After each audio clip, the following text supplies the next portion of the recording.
A escritora Maya Angelou certa vez disse: "Você pode não controlar os eventos que acontecem com você, mas pode decidir não ser controlado por eles."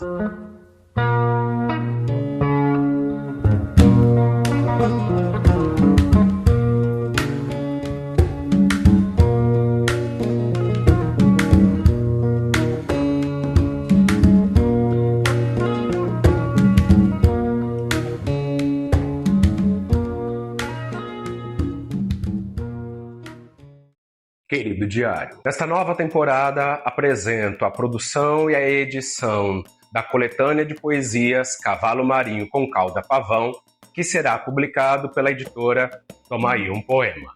Em uma das primeiras conversas com a minha editora Mabelle Venson, ela me convenceu que eu deveria me apresentar, que esse é um elemento importante para quem atua nas mídias sociais falando sobre a sua produção. É um pouco difícil, mas eu vou tentar. De onde partir? Por onde iniciar? O que devo suprimir? O que devo deixar? Como que eu posso me apresentar sem me expor o suficiente ao ridículo e também deixar que aquele que deseja me ler me conhecer um pouco? Além do que, eu particularmente vejo a minha história meio que ela parece uma exceção, mas é uma regra. Brinca um pouco com a realidade e às vezes parece até que foi uma história narrativa escrita. E como ordenar isso que às vezes é um pouco tumultuoso. Sou órfão desde a adolescência, criado na cultura afro-religiosa brasileira. Tornando-me órfão, sou mandado para um colégio interno protestante religioso, saio depois de adulto. E todos aqueles que estavam ao meu redor acreditavam que se eu não seguisse os dogmas prescritos por aquele credo religioso protestante, eu não duraria 10 anos. Talvez tentando romper com isso, mas muito mais por conta das minhas predileções pessoais, tornei-me um escritor e um propenso acadêmico. E aí que está o dilema. Como abordar isso de forma suave? É um teste, talvez. Querido diário, a minha escrita está ligada à minha vivência e à forma que eu escolhi para existir. Sabe aqueles filmes da década de 90 que tem os órfãos, são mandados para o colégio interno? Agora eu rio, mas é meio que isso. Saio então do colégio interno, um homem adulto no início dos anos 2000, sem ter muito noção do que eu queria ou do que eu precisava, porque todas as minhas referências haviam se diluído. A única coisa que permanecia em mim é o desejo de ler. Gostava muito de ler. Quando me vi solto no mundo, sem referências, achei que fosse encontrar acolhida de alguma maneira. Ler do engano, um senso comum da sociedade que não acontece de verdade. Aos órfãos serem acolhidos com piedade, com compaixão, talvez amor. Muito pelo contrário, às vezes somos até culpados pelo aquilo que nos acometeu e que não temos nada a ver.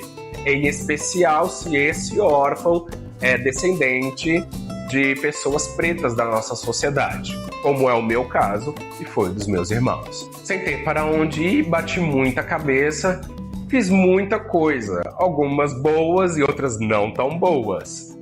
Mas entendi que se eu não estudasse e trabalhasse, eu teria ou a marginalidade ou a humilhante mendicância, que são dois atrativos muito sugestivos, fáceis de encontrar e também muito fáceis de você se inserir neles e encontrar, em certa medida, uma acolhida. O mais engraçado é que nessa trajetória encontrei muitas pessoas que não foram nem um pouco bacanas comigo, mas por outra parte encontrei pessoas que me deram bons conselhos, assim como conselhos que eu tive na tenra-idade. E um deles era o estudar. Então eu decidi estudar. Fiz uma graduação de jornalismo, outra graduação de letras, fiz uma graduação em bacharelado em humanidades. Depois comecei a pós-graduação, fazendo algumas de curto período. Ingressei no primeiro mestrado em Ciências Humanas, o segundo mestrado em Artes e agora fazendo doutorado em Educação. Como um leitor e querendo escrever, eu desejava ter uma habilidade. Então foram as formações que me moldaram enquanto profissional da área da educação, das ciências humanas e da linguagem, e que formou também o escritor que sou hoje. Querido diário, eu não tento distinguir aquilo que eu vivenciei com as minhas pesquisas. Na verdade, eu faço uma mistura, um imbricamento de uma com a outra. Eu entendo assim porque as minhas escritas, elas são uma maneira de eu, primeiro, afastar os monstros que me assombram, ter uma saúde mental, nem sei se é tão saudável assim, e também fazer aquilo que eu gosto, que escrever foi a forma que eu encontrei para me expressar. Primeiro eu escrevo para mim. Escrever, de fato, é uma forma de existir. Para mim, é a forma que eu escolhi para existir.